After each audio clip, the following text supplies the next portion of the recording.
어, 누구나 오지만 아무나 입장은 안 돼요 라고 하는 제목으로, 누구나 오지만 아무나 입장은 안 돼요 라고 하는 제목으로 하나님의 말씀 함께 나누도록 하겠습니다. 우리가 특별히 올 한 해에는 복음서 말씀에 잠겨서 한 해를 보내고 있습니다. 예수님의 행적과 하셨던 말씀들을 하나하나 따라가면서 우리가 주일 아침 설교 말씀을 같이 나누고 있는데, 예수님은 누구신가? 라고 하는 질문에 대한 답을 우리가 찾고 있죠. 예수님은 또 이 세상에서 어떠한 삶을 사셨는가? 그리고 예수님께서는 어떤 말씀을 하셨는가? 이렇게 하나하나 하나님의 말씀을 우리가 구하면서 나아가고 있습니다. 1년 동안 이렇게 쭉 이어져 왔었던 설교 제목들을 한번 집에서 쭉 이렇게 한번 제가 읽어봤어요. 그러면서 저도 은혜 받고, 설교를 준비하면서도 은혜 받는 그런 시간들이 좀 이어지고 있는데, 이렇게 예수 그리스도의 복음서, 예수 그리스도의 복음서의 말씀을 함께 나누면서 우리 한 분 한 분이 더 깊이 예수님을 알아갈 수 있는 그런 날이 되기를 바랍니다. 예수님은 누구신가? 바로 예수님은 하나님이시다는 것입니다. 하나님이시다.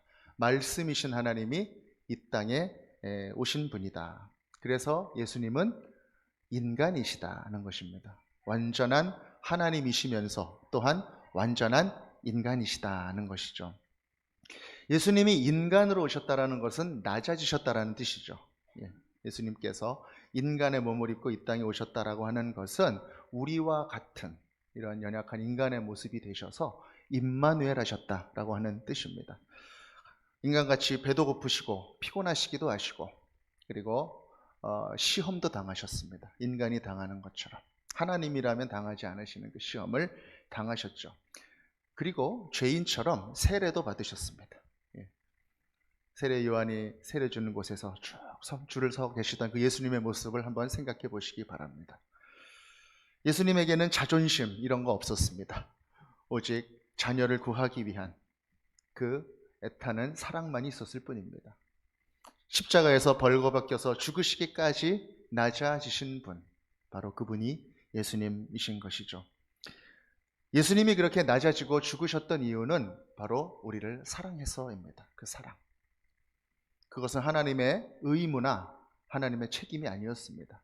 하나님이 창조하신 그 자녀들을 사랑하시는, 끊을 수 없는 그 사랑 때문에 예수님께서 그렇게 낮아지시고 죽기까지 순종하셨던 것입니다.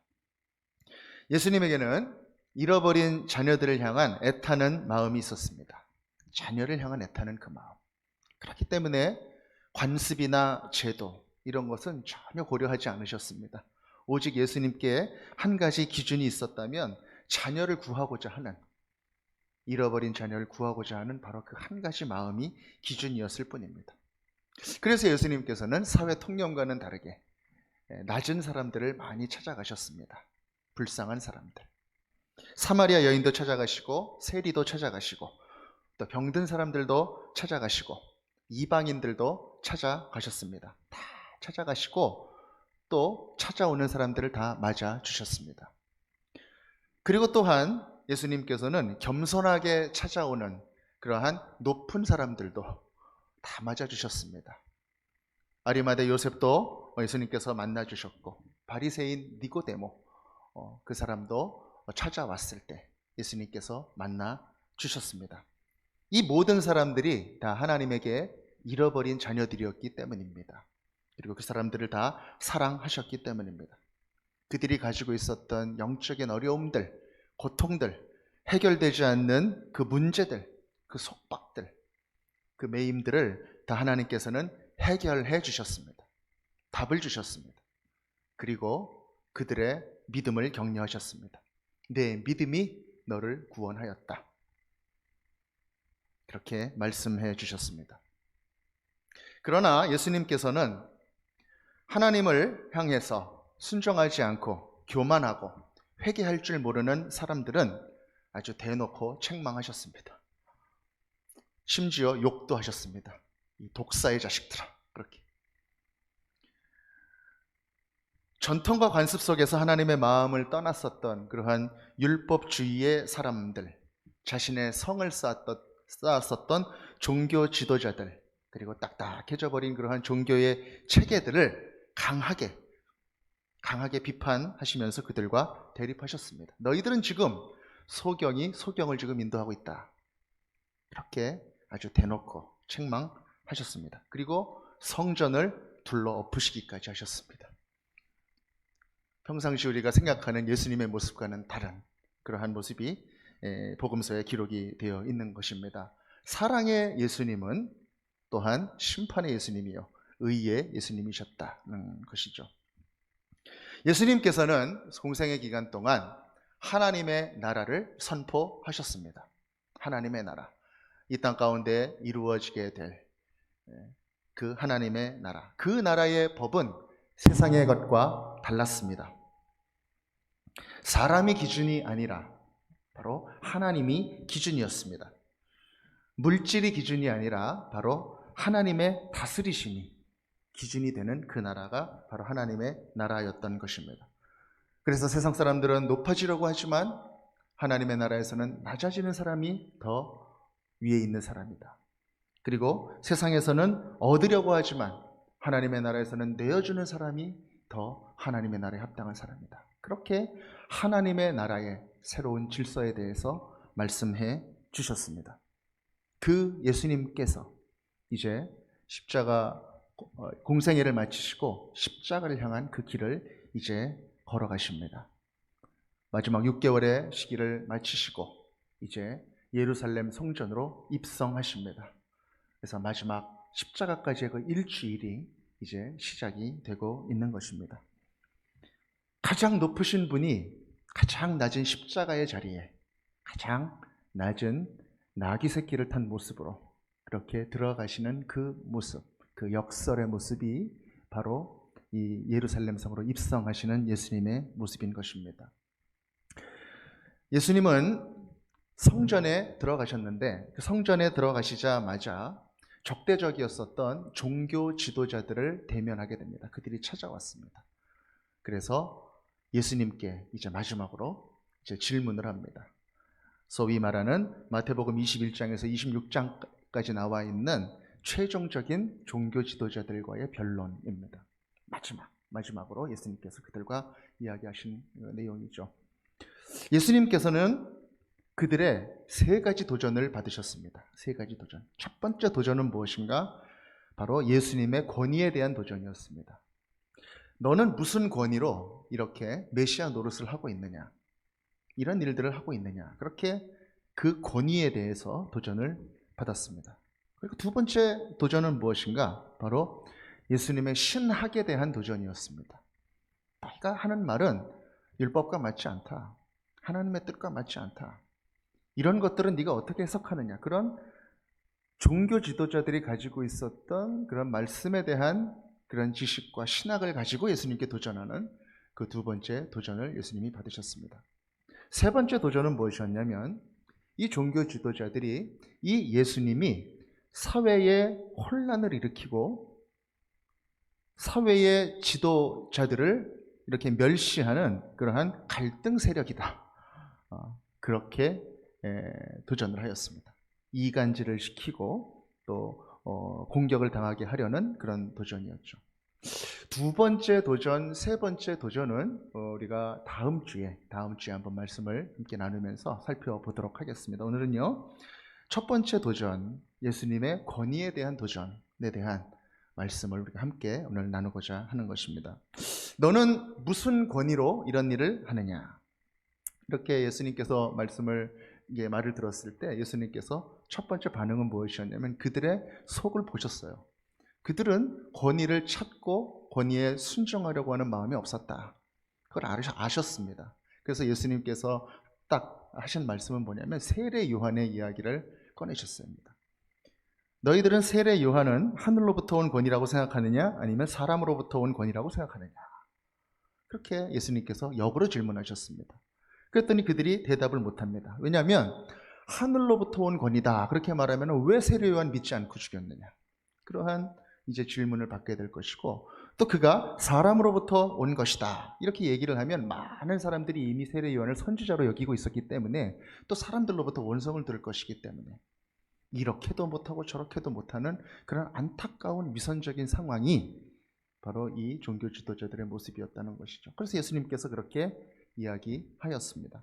그리고 나서 예수님께서 권위에 대해서 질문하는 그들에게 세 가지 비유로 그들에게 이제 말씀하셨습니다. 첫 번째 비유는 무엇이냐면 두 아들의 비유인데 이런 얘기예요. 두 아들이 있었는데 한 아들은 아버지가 이렇게 뭐라고 얘기를 하니까 네 하고 대답은 잘했는데 뒤에 순종하지 않았다는 것입니다. 그런 아들이 하나가 있었고 또 다른 아들은 아우 싫어요. 막 처음엔 막 그랬는데 나중에 회개를 하고 다시 아버지가 말씀하신 대로 다 행했던 그 아들이 있었다는 것입니다. 이 두 아들이 있었다는 거예요.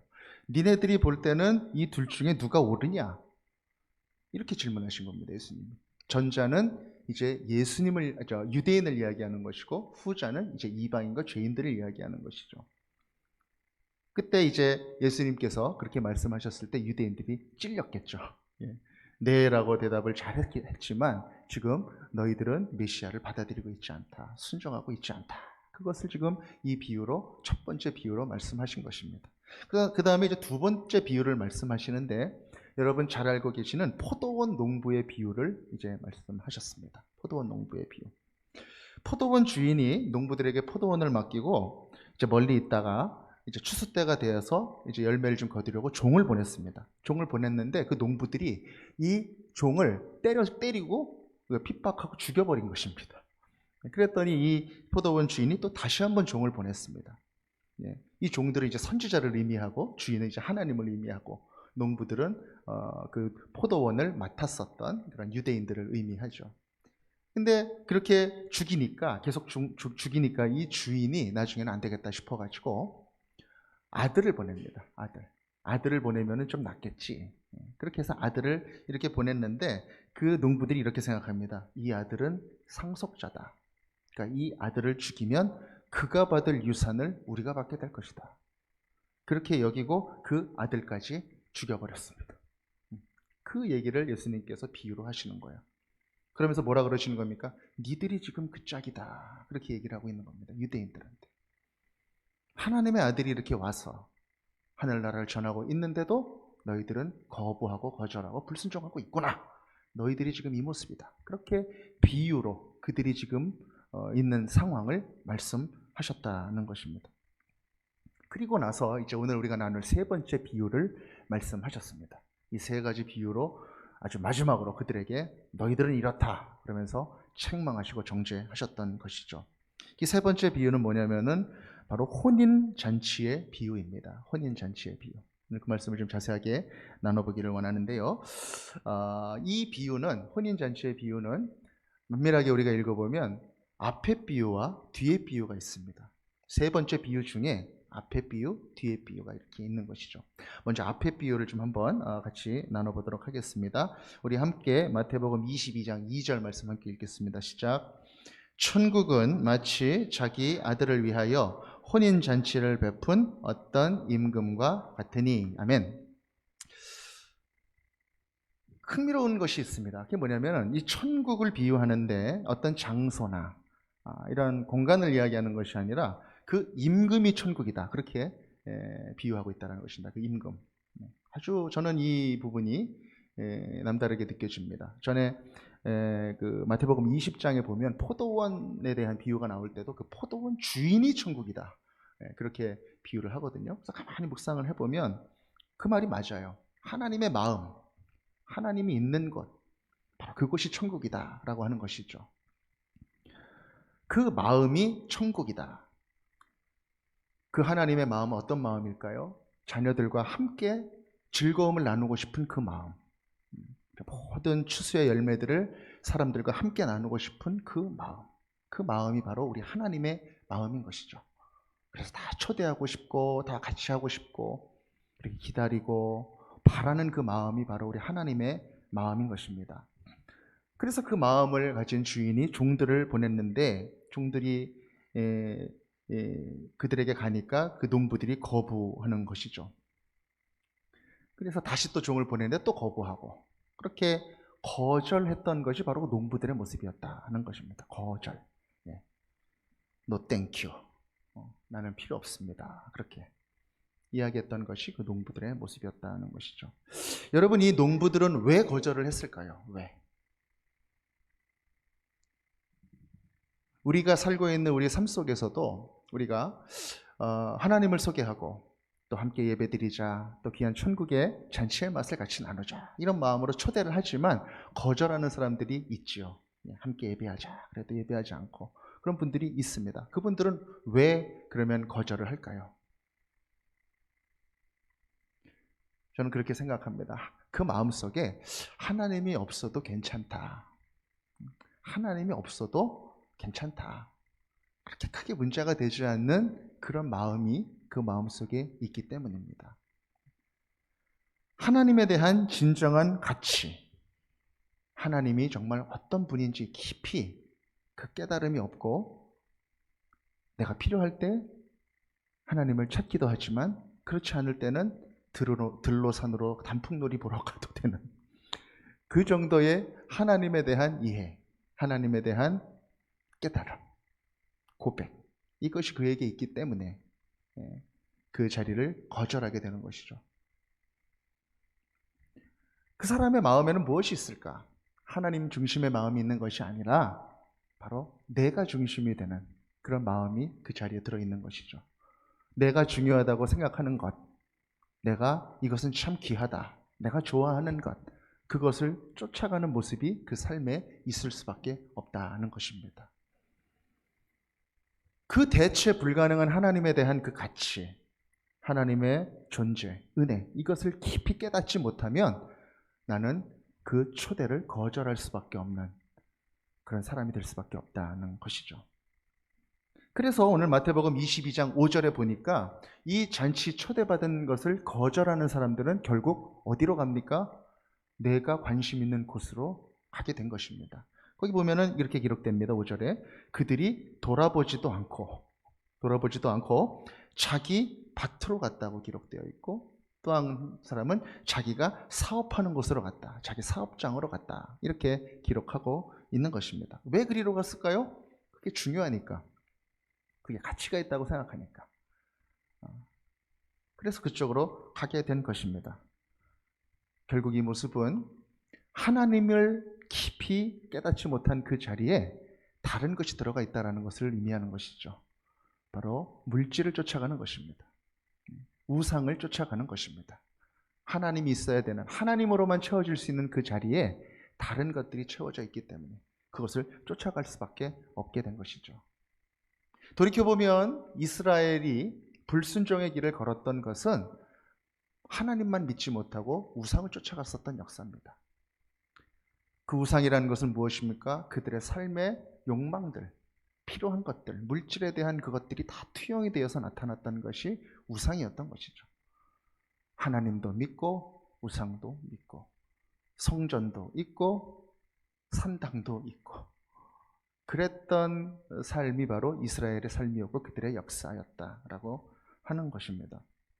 그런데 오늘 6절에 보니까 설상가상으로 그렇게 종들을 거절하는 것 다음에 어떤 일까지 하냐면 종들을 잡아 모욕하고 죽이기까지 했다, 이렇게 기록합니다. 종들, 선지자들이죠. 주인의 명을 받아서 그들에게 전했던 사람들을 죽이기까지 했다라고 하는 것입니다. 저는 이 말씀을 이렇게 읽는데 떠오르는 또 한 말씀이 있었습니다. 그게 어느 말씀이냐면 여러분 잘 아실 거예요. 사도행전의 7장 말씀입니다. 사도행전 7장. 사도행전 7장 말씀은 초대교회의 집사였던 스데반 집사의 설교문입니다. 아주 그냥 그 설교문만 이렇게 읽어봐도 성경 전체 한 권이 다 이렇게 파악이 되고 이해가 되는, 아주 은혜가 되는 그 말씀이죠. 특별히 그 중에서 7장 51절에서 53절 말씀에 보면 이렇게 기록이 되어 있습니다. 우리 함께 읽도록 하겠습니다. 시작. 목이 곧고 마음과 귀에 할례를 받지 못한 사람들아, 너희도 너희 조상과 같이 항상 성령을 거스르는도다. 너희 조상들이 선지자들 중에 누구를 박해하지 아니하였느냐? 의인이 오시리라 예고한 자들을 그들이 죽였고 이제 너희는 그 의인을 잡아준 자요 살인한 자가 되나니 너희는 천사가 전한 율법을 받고도 지키지 아니하였도다 하니라. 아멘. 스데반은 말합니다. 너희 조상들 중에 누가 선지자들을 박해하지 않은 사람들이 있었냐는 거예요. 너희들이 지금 이렇게 박해하는 것처럼 너희 조상들도 성령을 거스르고 그렇게 선지자들을 박해하지 않았느냐. 그렇게 지금 책망하고 있는 것입니다. 그리고 이렇게 얘기합니다. 마침내 너희들이 예수까지 죽이지 않았느냐. 그렇게 유대인들에게 이야기합니다. 그 말을 듣고 이들이 마음이 좀 찔려야 됐을 텐데 오히려 이를 갈고 어떻게까지 합니까? 이 스데반을 돌로 쳐서 죽이게 되는 것입니다. 그 모습이 바로 예수님이 지금 비유하고 계시는 이 종들의 모습과 같은 모습이다라고 하는 것이죠. 이 유대인들은 이 스데반을 죽인 후에 어떻게 하였습니까? 그 예루살렘 교회를 핍박하기 시작합니다. 그래서 그 예루살렘 교회 사람들이 다 뿔뿔이 이제 흩어지게 됩니다. 어떤 사람은 사마리아 가서 복음을 전하고 어떤 사람은 안디옥으로 가서 복음을 전하고 이방의 땅으로 다 흩어져서 복음을 전하게 되는 것이죠. 이 복음이 예수 그리스도의 복된 소식이 이방 땅을 향해 나가게 되는 일이 이 사도행전에 기록되고 있는 것이죠. 이 상황까지도 지금 예수님이 지금 말씀하시는 것과 같다라고 하는 것입니다. 이 복음이 유대인들에게 먼저 갔다가 거기서 거절당하고 필요 없어요. 그러니까 이방 땅으로 가게 되었다. 다른 사람들을 초대하게 되었다라는 말씀입니다. 그 말씀 우리 한번 7절부터 10절까지 한번 같이 읽도록 하겠습니다. 시작. 임금이 노하여 군대를 보내어 그 살인한 자들을 진멸하고 그 동네를 불사르고 이에 종들에게 이르되 혼인잔치는 준비되었으나 청한 사람들은 합당하지 아니하니 내거리 길에 가서 사람을 만나는 대로 혼인잔치에 청하여 오라 한대 종들이 길에 나가 악한 자나 선한 자나 만나는 대로 모두 데려오니 혼인잔치에 손님들이 가득한지라. 아멘. 청한 사람이 합당하지 않다.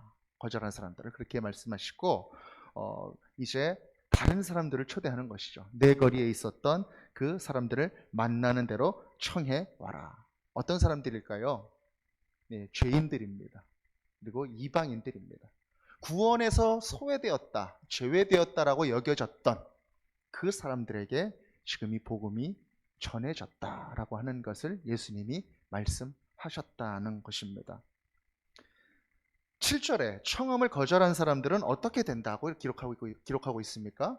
여러분, 임금이 노하여 군대를 보내어 그 살인한 자들을 진멸하고 그 동네를 불살랐다. 이렇게 또 기록하고 있습니다. 거절한 그 사람들을 그 동네를 불살라버렸다. 근데 이 말씀도 그대로 성취가 되게 되는 것이죠. 예루살렘 성이 마침내 AD 70년에 돌 위에 돌 하나도 쌓지 못할 정도로 그렇게 완벽하게 파괴가 되는 일이 있게 되었다라고 하는 것입니다. 복음을 거부하고 하나님의 뜻을 거부하고 구원잔치에 참여하는 것을 거부한 그 동네, 그 성전은 불살라지게 되었다라는 것입니다. 이것이 예수님의 말씀이었습니다.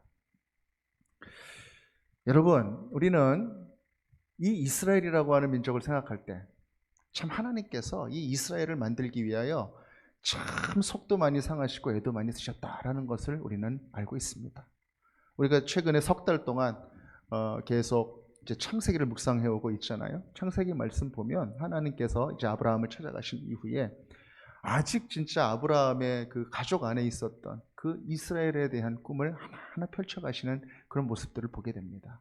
그런데 그 과정 가운데 보면 정말 말도 많고 탈도 많고 불순종하기도 하고 하나님의 자녀로 이렇게 떳떳하지도 못한 그런 일들도 있고 그런 일들이 계속 펼쳐짐에도 불구하고 하나님이 계속 일로 삐져나가면 이쪽 툭 쳐서 안으로 집어넣고 일로 삐져나가면 이쪽 툭 쳐서 안으로 집어넣고 그러면서 깨질까 봐 계속 이렇게 그 민족들을 이렇게 만들어 가시는 것을 보게 되는 것이죠.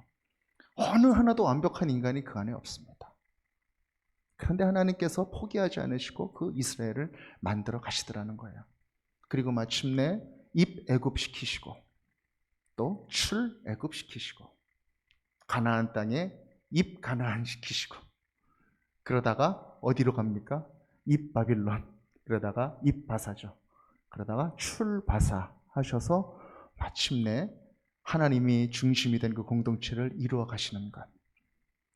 그렇게 이스라엘을 하나하나 품 안의 자녀처럼 인도해 가시는 그 하나님의 모습이 바로 창세기에 기록된, 그리고 구약 성경에 기록된 그 모습이다라고 하는 것이죠.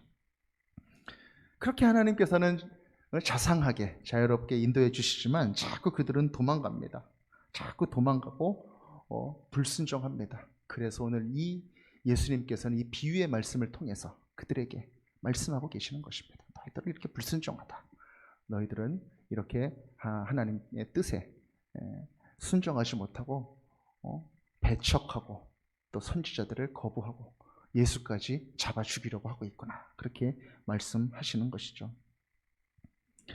혹시 우리 주변에 하나님의 귀한 초대가 있는데 아직 받아들이지 못한 그런 분들이 있다면, 혹시 우리 마음 가운데 지금까지는 열심히 하나님을 향해서 잘 달려왔는데 갑자기 여기서 방향을 바꿔가지고 또 다른 방향으로 가고자 하는 그런 나 자신의 모습이 있다면 여러분 돌아오시기 바랍니다.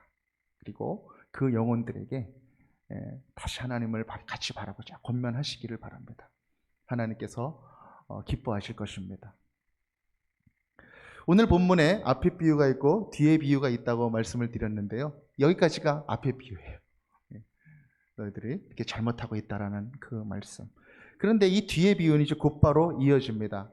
그 초대받은 사람들이 거절한 이후에, 그 이후에 다른 네거리에 있던 사람들이 막 왔을 때 그 다음에 이어지는 비유는 바로 이 복장에 관한 비유입니다. 이 사람들이 입고 참여해야 되는 그 잔치, 거기에 입고 온 예복에 관한 비유이죠. 우리 함께 또 한번 읽어보겠습니다. 마태복음 22장 11절에서 13절입니다. 시작. 임금이 손님들을 보러 들어올새 거기서 예복을 입지 않은 한 사람을 보고 이르되 친구여 어찌하여 예복을 입지 않고 여기 들어왔느냐 하니 그가 아무 말도 못하거늘 임금이 사환들에게 말하되 그 손발을 묶어 바깥 어두운 데 내던지라 거기서 슬피 울며 이를 갈게 되리라 하니라. 아멘. 무슨 얘기입니까? 나중에 초대된 사람들이 그 잔치에 왔는데 그 사람들에게 요구되는 것이 있었다는 것입니다. 그것이 무엇이냐면 바로 복장, 예복이었다라고 하는 것이죠. 잔치에 맞는 복장을 입고 그 자리에 왔었어야 한다라고 하는 것입니다. 여러분, 이 예복은 무엇을 비유하고 있는 것일까요?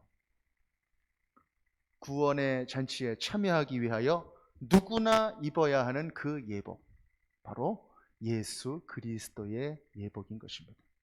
예수 그리스도로 옷 입는 그 예복, 예수를 믿는 믿음으로 입을 수 있는 그 옷, 바로 그것을 비유하고 있다라고 하는 것입니다. 이 예복은 처음에 초대를 받았던 사람이건 나중에 초대를 받았던 사람이건 다 입고 들어가야 하는 옷입니다. 유대인이건 이방인이건 죄인이건 여인이건 남자건 병자건 그렇지 않건 누구나 상관없이 반드시 그 자리에 들어가려면 입어야만 하는 바로 그 옷인 것입니다. 유대인들은 이 초대장이 먼저 발송이 되었습니다. 그러나 그들은 거절하였습니다. 그래서 그들은 예복을 고민할 필요가 없게 되어버렸습니다.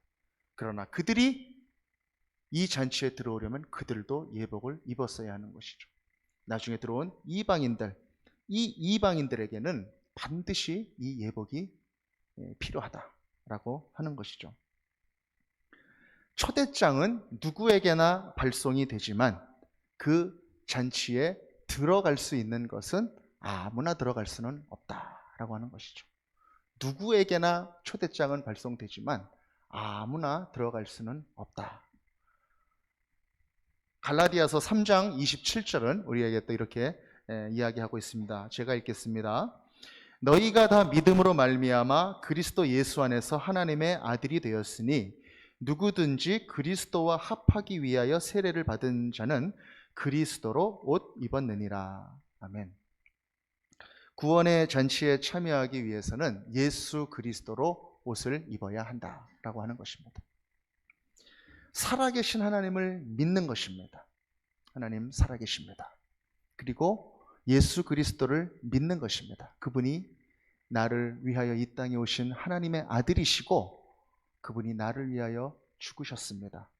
그리고 부활하셨습니다. 그것을 믿는 것입니다. 그리고 그 믿음을 공적으로 세례를 통하여 결단하는 것입니다. 바로 그것이 예수 그리스도로 옷 입는 것입니다. 바로 이 믿음의 옷, 예수 그리스도의 옷이 바로 이 잔치에 들어갈 수 있는 그러한 조건이다 하는 것입니다. 이 예복을 입었다라고 하는 것은 또 어떠한 의미일까? 바로 이 예복을 입었다라는 것은 우리가 갈라디아서 3장 27절에서 보았듯이 전혀 다른 신분이 되었다라는 것을 의미합니다. 전혀 다른 신분이 되었다. 종의 신분에서 이젠 아들의 신분이 되었다. 죄인의 신분에서 이제 의롭다 칭함을 받는 신분이 되었다. 율법 조항을 쫓아가던 그러한 차원에서 이제 성령이 이끄시는 그 마음에 새겨진 그 율법을 쫓아가는 그 신분이 되었다라고 하는 것을 의미하는 것입니다. 이 예복을 입었다는 것은 바로 양자의 영을 받아 종으로부터 아들이 되었다는 것을 의미한다는 것이죠. 여러분, 신분이 바뀌게 되면 그의 생각과 그의 삶의 방식이 다 바뀌게 됩니다. 바뀌어야만 합니다. 신분이 바뀌게 됩니다. 제가 한 2주 전인가요? 새벽기도 시간에 제가 들었던 재미있는 어린 소녀의 그 전도 설교라고 해야 되나요? 그걸 제가 한번 잠깐 나눴던 적이 있습니다. 여러분 아마 짧은 동영상이라 보셨던 적이 다 있으실 것 같아요. 한 아이가 이제 이렇게 전도 설교를 어디서 들은 걸 하는 거예요. 이제 어느 목사님한테 들은 거를. 그 아이가 뭐라 그러냐면 한 거지가 있었어. 이렇게 얘기를 해요. 한 거지가 있었어. 근데 하루는 왕이 이 거지한테 넌 이제부터 내 아들이라 그런 거야. 이렇게 아주 심각하게 얘기를 합니다. 그러면서 그런 거죠. 근데 이 거지는 그래서 왕이 궁궐로 들어오라 그랬어. 이제 왕자가 된 거야. 그런데 이 거지가 궁궐로 들어가기 위해서 짐을 싸는데 제일 먼저 챙긴 게 뭔지 알아? 담요를 챙긴 거야. 그거를 버릴 수가 없었던 거야. 나를 추울 때 따뜻하게 해줬던 그 담요. 참 내가 그것 없어가지고 다른 거지랑 싸우기도 했던 그 담요. 그거를 먼저 챙긴 거야. 그 다음에 또 챙긴 게 있었어. 그건 뭐였어? 깡통이었어. 내가 밥을 얻으러 다닐 때 거기 없었으면 줄 수 있었어도 누가 주고 싶었어도 받을 수나 있었겠어? 참 중요한 내 친구야. 그러면서 깡통을 챙긴 거죠. 그러면서 또 마지막으로 챙긴 건 뭐였는지 알아? 숟가락이야. 이 숟가락이야말로 핵심이야. 그러면서 숟가락이 없으면 내가 어떻게 먹을 수 있었겠어? 그러면서 하나하나 바리바리 거지의 자리에 있을 때 있었던 것들 다 챙기고 갈라 그러더라는 거예요. 그걸 보고 왕의 신하가 보고 나서 이거 다 버려라. 다 버려라. 그렇게 얘기했다라는 것입니다. 궁궐에 가면 이거 다 필요 없어. 너는 신분이 바뀌었어. 네가 지금까지 살면서 의지했던 것 그거 다 필요 없어. 하나님 안에 들어가 있고 예수 그리스도 안에 있는 그 사람에게는 네가 의지했던 그런 것들이 더 이상 중요하지 않아. 네가 알게 모르게 살면서 지탱해 주었던 그 모든 것들이 다 가치가 없어. 때로는 교만함을 통하여 내 자신의 자존감을 세우기도 하고 때로는 남들을 헐뜯고 낮게 이야기하면서 내가 마치 더 잘난 사람인 것처럼 그렇게 얘기하기도 하고 내가 그렇게 버리지 못하고 끼고 살았었던 그런 담요 같은 것들, 깡통 같은 것들, 숟가락 같은 것들 다 예수 그리스도 안에 있으면 필요가 없어. 다 버려! 지금 그렇게 이야기를 하였다는 것이죠. 예수 그리스도를 믿는 믿음 안에서 다 바뀌게 되었다는 것입니다. 다. 예수 그리스도로 옷 입은 사람. 그 사람은 예수 그리스도의 성품으로, 예수 그리스도의 삶의 모습으로 바뀌게 된다는 것입니다. 골로새서 3장 12절에서 14절까지 말씀은요, 이렇게 예수 그리스도로 옷 입은 사람의 성품이 어떻게 변화가 되고 또 그 삶의 모습이 어떻게 나타나는가에 대해서 우리에게 알려주고 있습니다. 우리 골로새서 3장 12절에서 14절 함께 읽겠습니다. 시작. 그러므로 너희는 하나님이 택하사 거룩하고 사랑받는 자처럼 긍휼과 자비와 겸손과 온유와 오래 참음을 옷 입고 누가 누구에게 불만이 있거든 서로 용납하여 피차 용서하되 주께서 너희를 용서하신 것 같이 너희도 그리하고 이 모든 것 위에 사랑을 더하라. 이는 온전하게 매는 띠니라. 아멘. 예수 그리스도로 옷 입은 사람들의 성품은 긍휼이 나타나고 자비가 나타나고 겸손, 온유, 오래 참음을 옷 입게 된다. 그것이 예수님이 원하는 마음이기 때문인 것입니다. 그리고 서로 용납하고 용서해주는 그러한 마음과 그 삶의 모습이 그 예수 그리스도로 옷 입는 자의 삶에 나타나게 된다는 것이죠. 그리고 이 모든 것 위에 사랑을 더하게 된다. 그렇게 해야 한다. 그렇게 지금 말씀하고 있는 것입니다. 예수를 믿는데 성품이 하나도 안 변해요.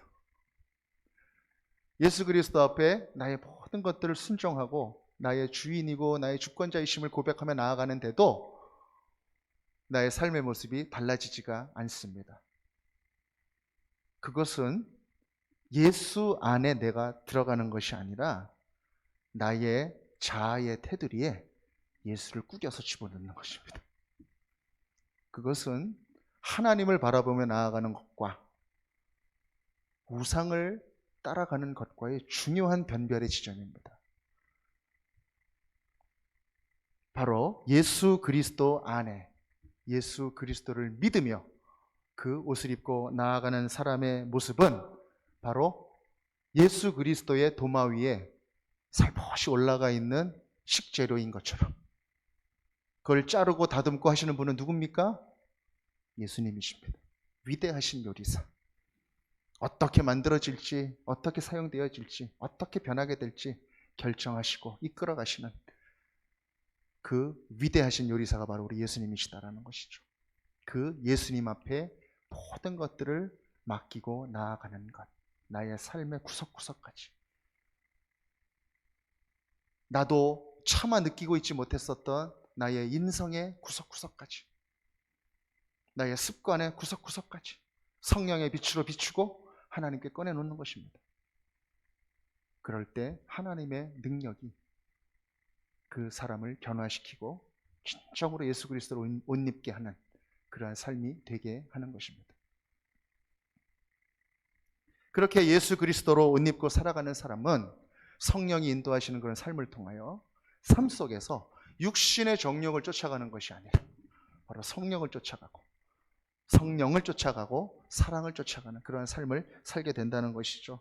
우리가 우리의 삶 속에서 지속적으로 우리의 삶이 예수 그리스도를 닮아갈 수 있다는 근거가 바로 여기에 있는 것입니다. 우리 함께 로마서 13장 13절에서 14절 말씀 함께 읽겠습니다. 시작. 낮에와 같이 단정히 행하고 방탕하거나 술 취하지 말며 음란하거나 호색하지 말며 다투거나 시기하지 말고 오직 주 예수 그리스도로 옷 입고 정욕을 위하여 육신의 일을 도모하지 말라. 아멘. 예수 그리스도로 옷 입지 않고 그 잔치에 온 사람들은 어떻게 되었습니까? 바로 그들은 하나님께서 초청 자체를 거절한 사람들을 멸하셨듯이 그 초대를 받았지만 예복을 입지 않고 온 그 사람들을 또한 내치셨다라고 하는 것입니다. 그 손발을 묶어 바깥 어두운 데서 던져져 슬피 울게 될 것이다. 그렇게 이 비유의 말씀은 이야기하고 있습니다. 그리고 이 비유의 말씀 끝에 맨 마지막 14절에서 예수님이 그렇게 말씀하십니다. 청함을 받은 자는 많되 택함을 받은 자는 적으니라. 아멘. 이게 무슨 뜻일까요? 이 말씀이 바로 오늘 설교 제목입니다. 누구나 초대받고 누구나 와도 좋지만 아무나 입장할 수는 없다. 누구나 초대받는다. 신분과 상관없이, 재산에 상관없이, 학식에 상관없이, 여긴 심지어 악인도 초대받고 선한 사람도 초대받는다 그랬어요. 그의 인격에 상관없이 다 초대받는다. 누구나 초대받지만 이 예수 그리스도를 입은 사람만, 믿음으로 그 사람만 그 안에 들어갈 수 있다라고 하는 것입니다. 싶은 고백이 내 안에 있어야 된다는 것이죠. 내가 예수 그리스도를 정말 고백하고 있느냐, 진실로 고백하고 있느냐, 그거는 내가 알잖아요. 예수님은 내 구원자십니다. 예수님은 내 죄의 결박을 풀어주셨습니다. 내 스스로 어찌할 수 없는 나의 이 못난 자아를 주님께서 만져주셨습니다. 예수님은 내 영혼의 깊은 아픔을 아시고 어루만져 주시고 치료해 주셨습니다. 아무에게도 이야기할 수 없었던 그 문제들을 주님께서는 아시고 해결해 주셨습니다. 이런 깊은 예수 그리스도를 향한 고백, 진실된 고백, 이 고백이 있는 사람만이 그 아버지의 마음과 하나 되어 그 잔치에 참여할 수 있게 된다는 것입니다. 사랑하는 제기동 서울중앙교회 모든 형제 자매님들, 오늘 이 말씀 함께 나누면서 그런 도전의 말씀을 한번 드리고 싶습니다. 우리의 구원을 한번 점검하십시오. 우리는 진정으로 예수 그리스도로 옷 입은 사람입니까? 아니면 초대장은 받았지만 그 예복은 전혀 준비하고 있지 않은 그런 사람들입니까? 우리 구원은 값싼 구원이 아닙니다. 예수님께서 자신의 생명을 바치심으로 말미암아 얻게 된 그 소중한 구원입니다. 그 구원에 우리가 초대받았습니다. 참으로 기쁜 일입니다. 그러나 그 구원은 우리에게 믿음을 요구한다는 것입니다. 믿음, 진정한 믿음. 믿음만이 그 잔치에 참여할 수 있는 그런 자격이 된다는 것입니다. 저는 이 시간에 이 자리에 있는 우리 모든 한 사람 한 사람이 예수 그리스도에 대한 믿음으로 날마다 충만해지시기를 축원합니다. 그리고 이 예수 그리스도에 대한 고백이 날마다 더 선명해지시기를 축원합니다. 헛갈리지 않고 예수님만이 나의 구세주이십니다. 나의 구주이십니다. 그 예수님이 복음이십니다. 그렇게 고백하는 우리 한 분 한 분 믿음의 형제 자매님들이 되시기를 간절히 바라는 것입니다. 그 예복을 입은 사람의 삶은 바뀌게 될 것입니다. 모든 문제는 해결되게 될 것입니다. 예수님을 고백만 해도, 그 앞에 내가 나를 드리기만 해도. 사랑하는 여러분, 우리의 삶 가운데, 우리의 신앙 가운데 이 예수 그리스도가 중심이 되게 하십시오. 예수님만이. 어떤 분들은, 어떤 청년은 저한테 그렇게까지 얘기한 사람이 있어요. 하나님은 믿어지는데 예수님은 안 믿어진다고. 하나님의 아들 예수 그리스도를 여러분들의 삶의 중심에, 신앙의 중심에 두십시오. 예수님께 기도하십시오. 예수님을 소망하십시오. 예수님의 우리를 위하여 고난받으시고 다시 살아나신 그 역사를 깊이 묵상하십시오. 복음서를 우리가 한 해 동안 계속 묵상하면서 발견해야 되는 것은 바로 이 예수 그리스도입니다. 예수 그리스도의 사랑과 그리고 그분의 구속의 사역인 것입니다. 오늘 우리의 모든 것을 알고 계시는 우리 예수 그리스도 앞에 우리의 내면과 우리의 겉에 있는 모든 삶의 모습들을 보여드리기를 원합니다. 예수님, 내 성품, 내 버릇, 내 두려움, 내 안에 있는 깊은 결박, 내 쓴뿌리, 내 관계, 모든 것을 알고 계시는 우리 예수님, 내 과거와 내 현재와 내 미래까지도 다 알고 계시는 이 예수님께 우리 자신을 있는 그대로 정직하게 올려드리며 예수님의 거룩으로 옷 입고 그분 앞으로 나아가는 우리 한 분 한 분 되시기를 우리 구주 예수 그리스도 이름으로 축원합니다.